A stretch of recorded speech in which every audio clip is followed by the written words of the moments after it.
qui nous est suggérée, sur laquelle nous allons méditer en ce jour, c'est Marc 5, du verset 25 au verset 28.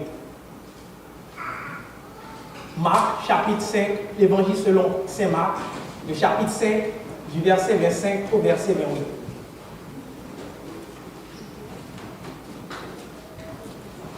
Vous y êtes? Amen. Or, il y avait une femme atteinte d'une perte de sang depuis 12 ans. Elle avait beaucoup souffert entre les mains de plusieurs médecins. Elle avait dépensé tout ce qu'elle possédait et elle n'avait éprouvé aucun soulagement, mais était allée plutôt en empirant.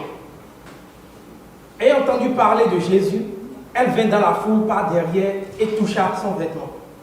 Car elle disait, si je puis seulement toucher ses vêtements, je serai guéri. Merci, veuillez vous. C'est plutôt un passage court, je dirais. Dans la préparation de ce texte, le passage que je devais considérer, c'est un passage plus long. Avant de venir à ce jour, il y a eu des prédications qui m'ont précédé. Et parfois, en tant que prédicateur, quand on entend les prédications précédentes, on se pose la question, qu'est-ce que je vais dire? Et c'est vraiment c'est l'état dans lequel je me suis senti. Qu'est-ce que j'ai à dire, Seigneur? Et dans ce passage, si vous vous rappelez bien, ce passage était bien présenté par le pasteur. Quand il parlait de Jésus, il a parlé je pense, il voulait montrer que Jésus a l'autorité sur les éléments. Il en a fait brièvement mention en parlant de Marc. Ce passage, en effet, ça fait partie de cela. Mais la portion qui m'a été donnée par le Saint-Esprit de prendre, c'est cette portion. Marc chapitre 5, du verset 25 au verset 28. Et en cogitant sur ce passage, pour savoir la volonté de Dieu pour le peuple, l'oratoire baptiste française, la question qui m'est venue, c'est pourquoi la femme atteinte de perte de sang disait, si je puis seulement toucher ses vêtements, je serai guéri. Vous me direz au fait que la réponse à cette question est dans le texte. En effet, quand on lit le verset 27, qui déclare, ayant entendu parler de Jésus, elle vint dans la foule par derrière et toucha son vêtement. Elle a entendu parler de Jésus. Mais la question à se poser, qu'est-ce qu'elle a entendu dire de Jésus? En cogitant, en quelque sorte, sur cette question, pourquoi la femme atteinte de perte de sang disait, si je puis seulement toucher ses vêtements, je serai guéri. Elle a entendu parler de Jésus. Qu'est-ce qu'elle a entendu parler de Jésus? Le Saint-Esprit m'a rappelé 3 interactions que j'ai eues depuis le début de l'année jusqu'à ce moment où je vous parle. La première interaction, c'était avec un juif. Et le juif, au fait, lors de notre discussion, nous a montré au fait que Jésus n'est pas le Messie. Il n'est pas spécial. Disait-il, si Jésus était spécial, son peuple l'aurait accepté et on n'aurait pas eu la chance de l'accepter. La seconde interaction, c'était avec un musulman, à 2 semaines de la Pâque. Il m'a déclaré au fait que Jésus... La discussion était un peu plus longue, mais je fais un résumé de notre discussion, par économie de temps. Il m'a déclaré que Jésus n'est pas Dieu, que Jésus n'a pas été crucifié, que Dieu ne peut pas être crucifié, qu'il y a eu substitution. Et la troisième interaction, finalement, a été avec un témoin de Jéhovah. Et ça a été 1 semaine après Pâques. Et lors de la discussion, il y a eu des civilités d'usage. On a discuté par se considérant chrétien, me considérant chrétien, on a discuté. Je dirais en quelque sorte, le résumé de cette discussion, c'est qu'il me disait que Jésus est un ange. Autrement dit, Jésus n'est pas Dieu. Je vous dirais que ces 3 interactions que le Saint-Esprit m'a rappelé à ma mémoire sont salutaires, afin de comprendre pourquoi la femme a touché, se disait, si je puis toucher son vêtement. Et de ces 3 interactions, 3 questions me sont venues. Dieu me guidant. La première question, la première interaction, soit dit en passant, avec le juif qui déclare au fait que Jésus n'est pas le Messie. Et les 2 autres interactions déclarent que Jésus n'est pas Dieu. Alors, la question que je pose à l'oratoire, que je nous pose, c'est quelque chose que nous connaissons déjà. Pourquoi Jésus est Dieu? La deuxième question, pourquoi Jésus est homme? Et la troisième question, finalement, pourquoi Jésus est le Messie promis par Dieu? C'est une question rhétorique à laquelle nous allons répondre, par la grâce de Dieu. Nous commençons par la première question. Pourquoi Jésus est Dieu? Jésus est Dieu, oratoire baptiste française, frères et sœurs qui m'entendez, amis internautes, Jésus est Dieu parce qu'il dit qu'il est Dieu. C'est aussi simple que ça. Commençons par là, premier argument. Jésus est Dieu parce qu'il dit qu'il est Dieu. On le voit dans Jean 5, chapitre 8, du verset 50, au verset 58. Je m'excuse.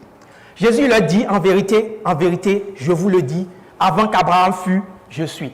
Il y a plein d'occurrences qui montrent comment Jésus s'est présenté comme Dieu. Mais je prends cette occurrence et par économie de temps, je ne vais pas mentionner les autres occurrences. Faites attention ici, dans la déclaration de Jésus. Il a déclaré, avant qu'Abraham fût, je suis. La concordance de temps suggérait j'étais, pour montrer en quelque sorte qu'il précède. Mais il a employé je suis. Je suis, c'est le même nom qui a été donné dans Exode 3, verset 14, le nom par lequel Dieu s'est présenté à Moïse. Donc il est en train de dire qu'avant qu'Abraham fût, je suis Dieu. Si vous lisez la suite de ce passage que j'ai mentionné, vous allez voir qu'on a voulu le lapider. Et il a été soustrait à eux. Ils ont voulu le lapider pour blasphème, parce qu'ils considèrent qu'il blasphème en se faisant Dieu. Donc, nous croyons, Jésus est Dieu, pour répondre à la question comme premier argument, parce qu'il dit qu'il est Dieu. La seconde raison pour laquelle Jésus est Dieu, c'est que Jésus a dit qu'il est Dieu et Dieu n'a rien dit. Dans le sens, je lis pour vous Ésaïe 42, verset 8. Je suis l'Éternel, c'est là mon nom, et je ne donnerai pas ma gloire à un autre, ni mon honneur aux vaines idoles. Aux idoles, soit dit en passant. Dans ce passage qui est mentionné, il y a deux éléments que j'aimerais que vous considériez. Je ne donnerai pas ma gloire à un autre, ni mon honneur aux vaines idoles. Et c'est avéré. Dieu n'a pas donné sa gloire à un autre. Rappelons-nous de trois exemples que le Saint-Esprit nous donne. Le premier exemple, c'est Pharaon, n'est-ce pas? Avec l'Énéade. Ça, c'est un groupe de 9 divinités qui se faisaient passer pour Dieu. Ils s'arrogeaient même le titre de Dieu, au point de vouloir mettre à mort les enfants, les fils, les Israélites, les bébés, au point d'assujettir le peuple de Dieu. C'est pour vous dire l'audace, l'outrecuidance de Pharaon à ce moment. Dieu lui a répondu avec son collège de 9 dieux, pas 9 plaies. Dieu lui a montré qui est Dieu. La 10e plaie, pour sa gloire, à bras fort, il a libéré son peuple. Ça, c'est le premier exemple. Dieu ne donne pas sa gloire à un autre, sachez-le. Le deuxième exemple que nous avons, c'est Nebuchadnezzar, qui, on l'a vu, par la bouche de notre frère Carl, qui a présenté ce que Nebuchadnezzar avait fait, le projet, en érigeant une statue à son honneur. Et il demandait en fait l'honneur de Dieu à ce que le peuple s'inclinât devant lui. Audace. Dieu lui a répondu pareillement, pas à ce moment. Brièvement, n'est-ce pas, avec Shadrach, Meshach, Abednego, on lui a donné une réponse pour lui montrer qu'il n'est pas Dieu, qu'il y a un Dieu plus puissant. Il a reconnu devant le peuple que le Dieu d'Israël est le véritable Dieu. Mais il ne s'est pas arrêté là.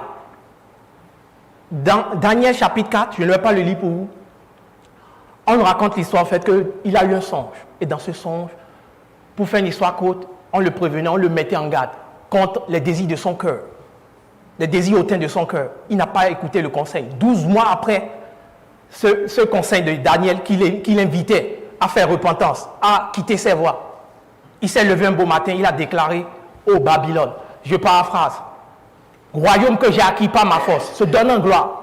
Il a été frappé. Pendant 11 ans, il a marché comme un animal. Dieu ne donne pas sa gloire à un autre. Sachez-le. C'est très important. On le voit dans Daniel 4, verset 30, si vous voulez le lire. Le troisième exemple que je vous donne, c'est Hérode Agrippa. Et là, c'est dans le Nouveau Testament. Ce qui est intéressant de le mentionner, c'est après Jésus. J'ai donné deux exemples avant Jésus. Comme quoi, avant Jésus, Dieu ne donnait pas sa gloire à un autre. Et le troisième exemple que je montre, c'est Hérode Agrippa, qui, harangué par la foule, ce n'est pas la voix d'un homme, il était habillé de manière fastueuse, harangué par la foule, qui lui disait que ce n'est pas la voix d'un homme, c'est la voix d'un Dieu. Hérode Agrippa, en fait, c'est un juif, dont il est familier en quelque sorte à la loi. Il est familier aux 10 commandements, en ce qui concerne l'honneur, qui est réservé uniquement à Dieu. Il n'a pas retenu la foule. Il était plutôt satisfait de ce que la foule le compare à Dieu.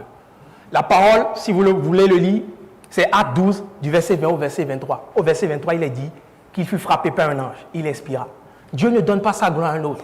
Mais ce qui est intéressant, c'est qu'il a donné sa gloire à Jésus apparemment.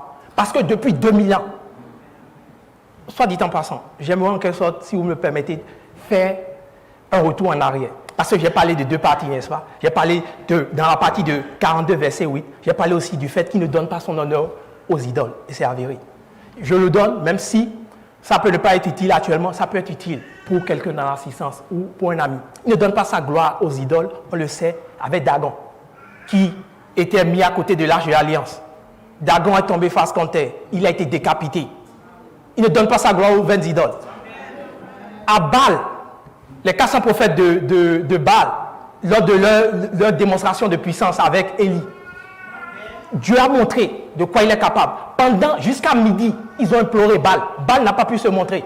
Dieu s'est montré de manière puissante sur une offrande mouillée. C'est-à-dire, en quelque sorte, vous savez, si vous voulez en quelque sorte enflammer quelque chose de mouillé, c'est difficile. Sur une offrande mouillée, Dieu a montré sa puissance. Il ne donne pas sa gloire aux vaines idoles. Et comme je le disais, au fait, depuis 2001, ou bien disons environ 1700 ans, la raison pour laquelle je fais cette technicalité, c'est parce que la Trinité que nous avons nous a été révélée peut-être depuis... Nous sommes parvenus à cela, ça existe depuis toujours, on le voit en lisant le livre de Genèse, mais nous sommes parvenus à cela aux environs de 325. Il y a eu le concile de Nicée, et il y a eu la Trinité en tant que telle. Donc, disons environ depuis 1700 ans, les chrétiens trinitariens, les chrétiens unitariens modalistes, c'est une nuance que je fais, mais je ne vais pas l'expliquer, donnent la gloire à Jésus. C'est-à-dire, ils appellent Jésus Dieu.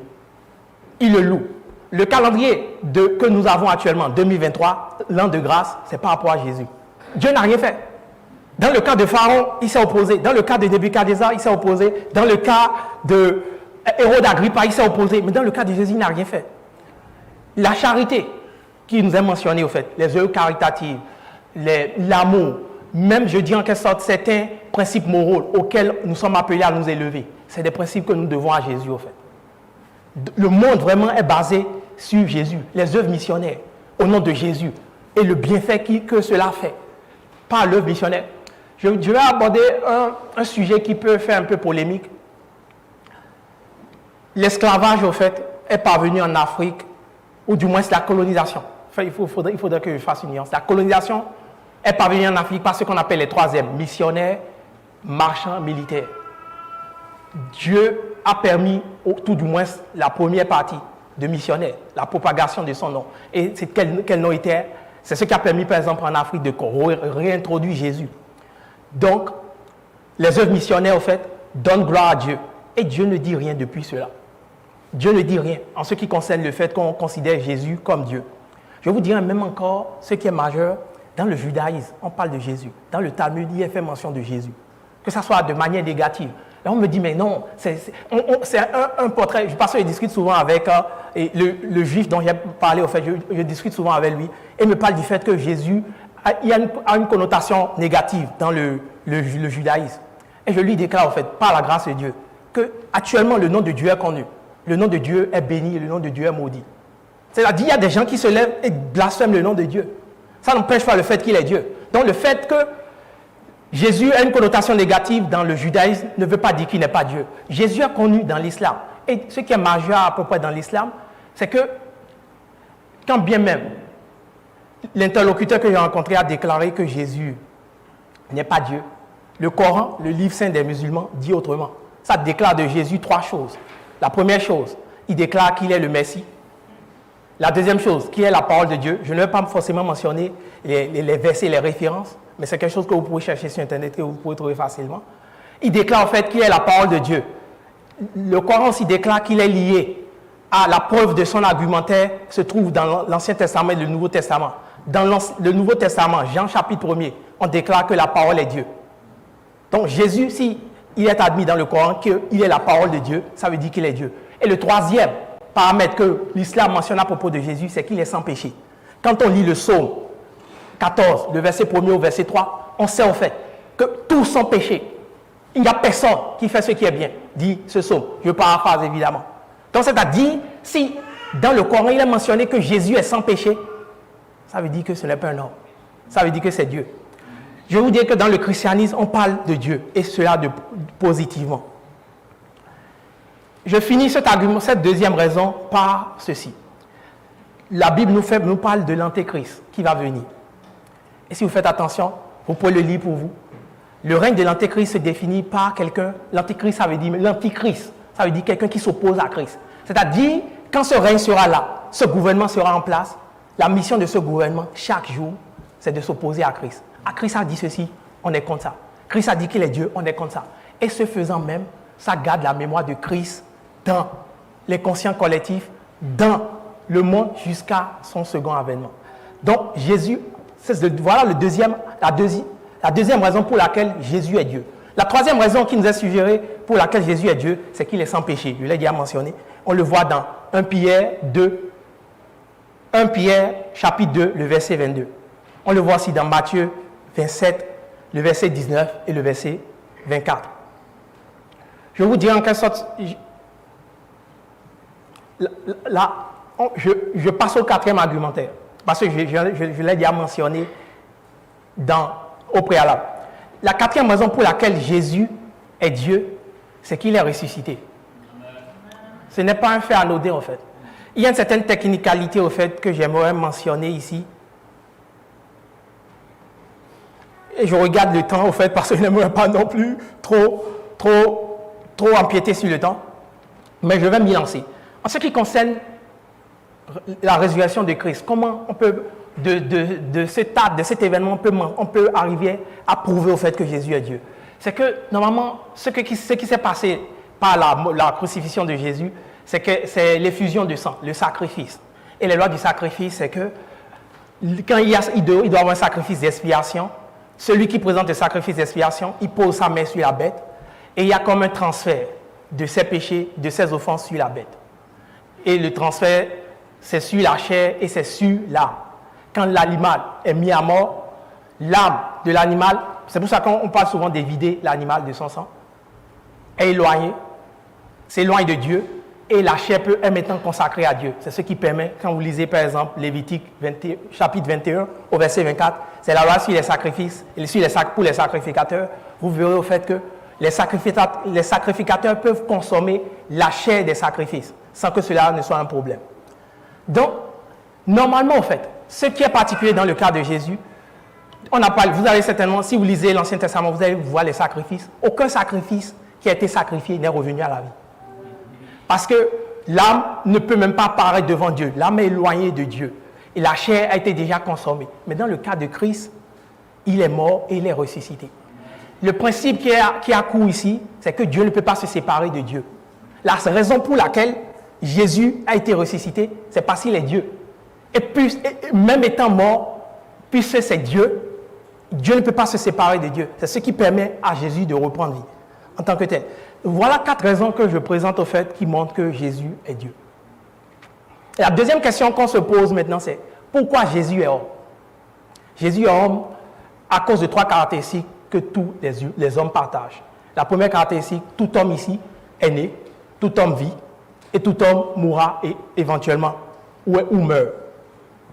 Et c'est quelque chose que Jésus a connu.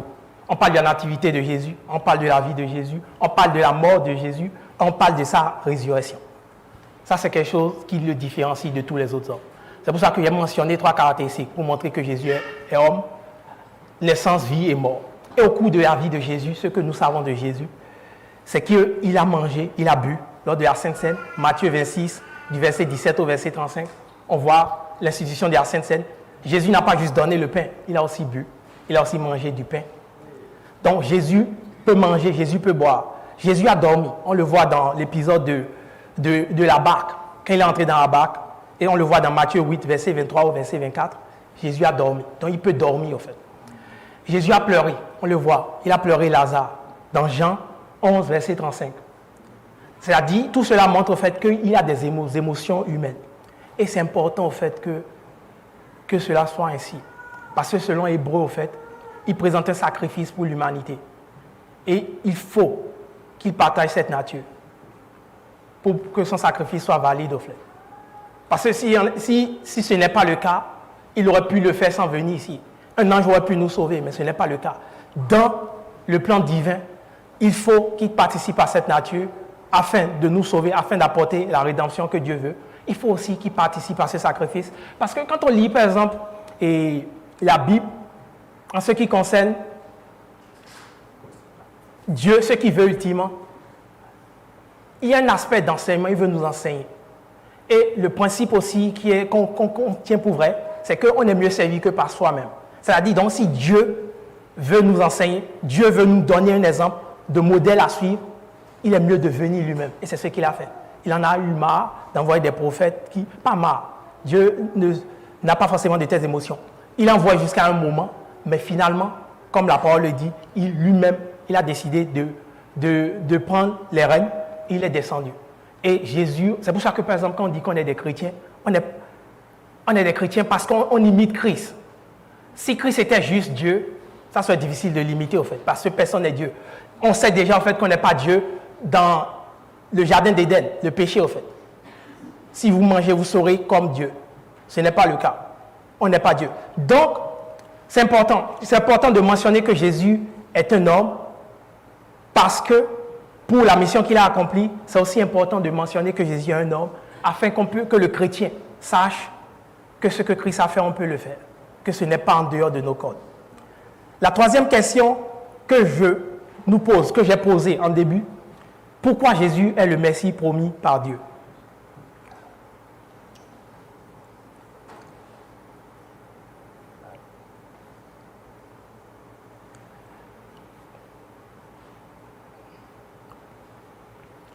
Souvent, quand on parle de mot Messie, le mot Messie au sens large, ça veut dire celui qui a l'onction, celui qui a été mis de côté, celui qui a été mis à part, celui qui a été consacré pour délivrer le peuple, pour connecter le peuple à Dieu, pour exhorter, pour sauver, pour guider. Et selon la lecture de l'Ancien Testament, le Messie pouvait être un roi ou un juge, ça pouvait être un sacrificateur, ça pouvait être un prophète. Et si vous faites aussi attention, c'est des rôles qui sont en onction. C'est-à-dire, quelqu'un ne se lève pas et dit « je vais être roi ».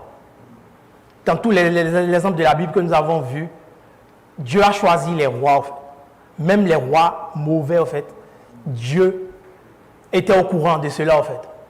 Dans le royaume du Nord, tous les rois qui se sont succédés, Dieu est au courant. Et il y a une raison à cela, en fait. Donc, le roi, c'est une onction, en fait. C'est Dieu qui choisit. Le sacrificateur, c'est une onction. Pour vous en rendre compte, vous pouvez par exemple lire l'investiture d'Aaron au niveau de Exode 29. C'est une onction, c'est Dieu qui choisit. Et le prophète aussi, c'est Dieu qui choisit. N'importe qui ne se lève pas pour dire qu'il est prophète. Quand bien même il le ferait, ses œuvres révéleront qu'il n'est pas prophète, qu'il n'a pas été envoyé par Dieu.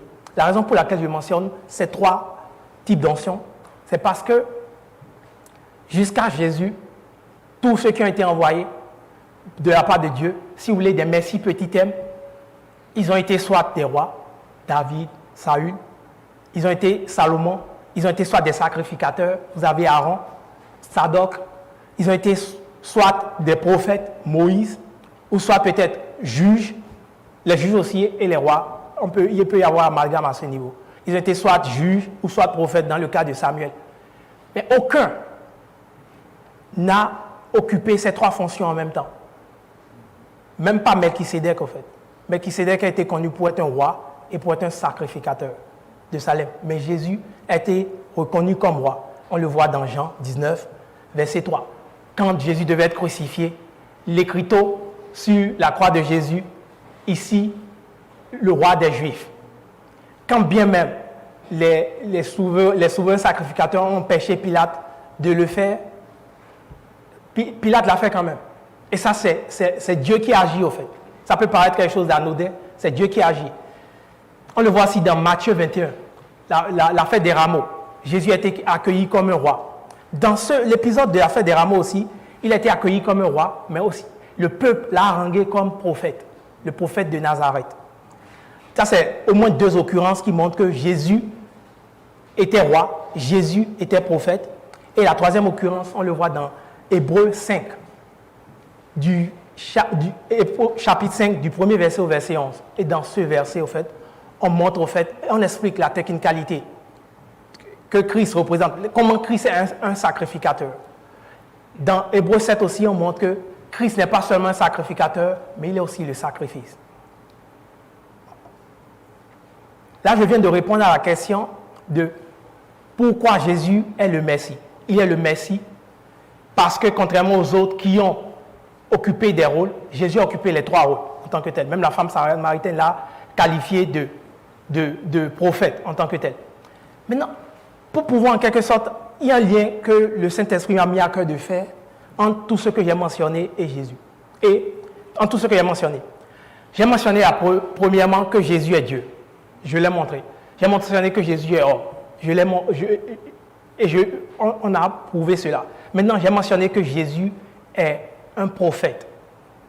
Il est le Messie en tant que tel. la technicalité qui permet en quelque sorte que le Saint-Esprit a mis à mon cœur de partager avec vous, c'est que Moïse, par exemple, dans les grades anciens, était considéré comme un prophète. Et dans le statut que Moïse a atteint, Dieu a déclaré au fait, selon Deutéronome 34, du verset 10 au verset 12, que nul ne sera comparé à Moïse, qu'il n'y aura personne de semblable à Moïse.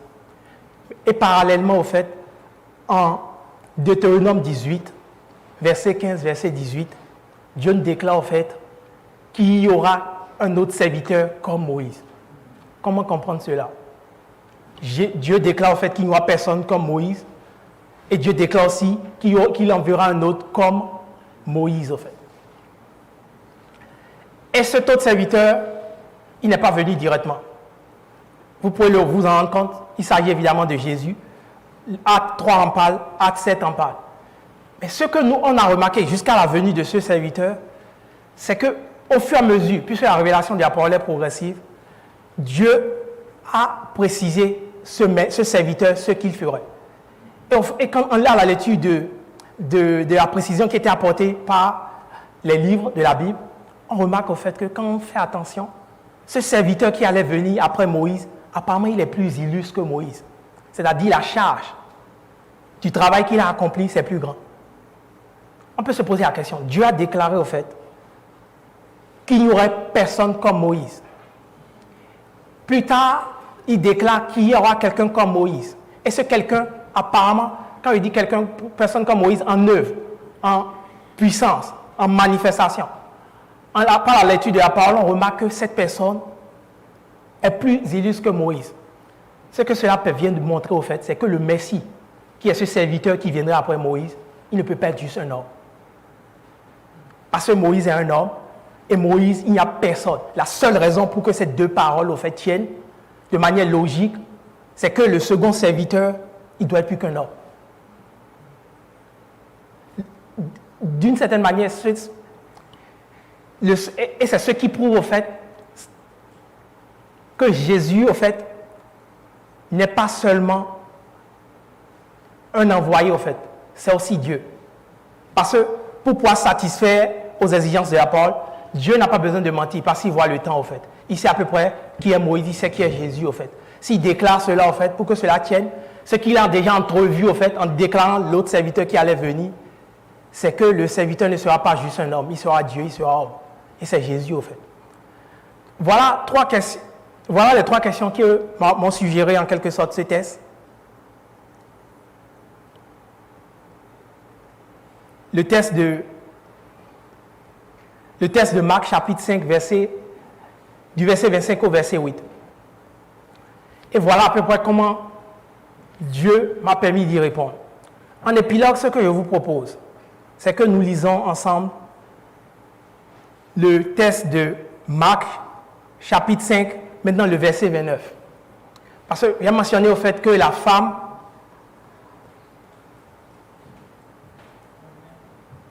a cru, quand elle disait, si je puis seulement toucher ses vêtements, je serai guérie.